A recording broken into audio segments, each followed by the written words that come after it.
ইলিশ শূন্য বরিশালের মোকাম। বিশ্লেষকরা বলছেন জলবায়ুর পরিবর্তন এবং পলিথিন ব্যবহারের প্রভাব পড়েছে ইলিশ সম্পদে। এ বিষয়ে বিস্তারিত জানিয়েছেন সহকর্মী সাইফুর রহমান মিরন। শীত গ্রীষ্ম বর্ষা সব মৌসুমে বরিশাল অঞ্চলে মিলত রূপালী ইলিশ। কালের বিবর্তনে ইলিশের আকাল দেখা দিয়েছে বরিশাল অঞ্চলে। যে মাছ আসছে সেটাও খুবই আকারে ছোট। মানুষ এবং ব্যবসায়ীরা বলছে যে মাছ এখন সাধারণ মানুষের নাগালের বাইরে।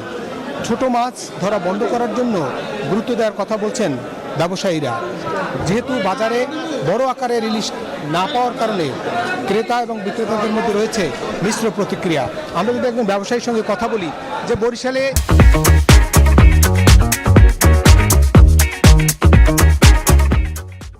ইলিশ মাছের সরবরাহ কেমন দেখছেন? না, ইলিশ মাছের সরবরাহ কম, একাল খুবই কম। আর শীতে এমনি ইলিশ মাছটা কম থাকে, আর বিগত দিনের চাইতে এবছর আরও কম। এবং যে যাও আছে ছোট মাছটা আছে, এবং সরকারের কাছে আমার ওগুলো আবেদন থাকবে যে নিষিদ্ধ যে জালটা আছে ইলিশ মাছ ছোট মাছটা ধরে ওটা যেন অবিলম্বে নিষিদ্ধ ঘোষণা করে এবং কার্যকারী পদক্ষেপ নেয়।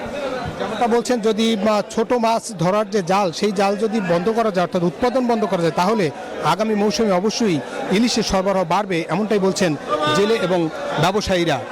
মূলত ইলিশের জন্য যে প্রাকৃতিক যে জলাধার, সেই জলাধারে মাছের সরবরাহ বাড়াতে হলে অবশ্যই নিষিদ্ধ জাল বন্ধ করতে হবে, তাহলেই ইলিশ মিলবে সাধারণের নাগালের মধ্যে।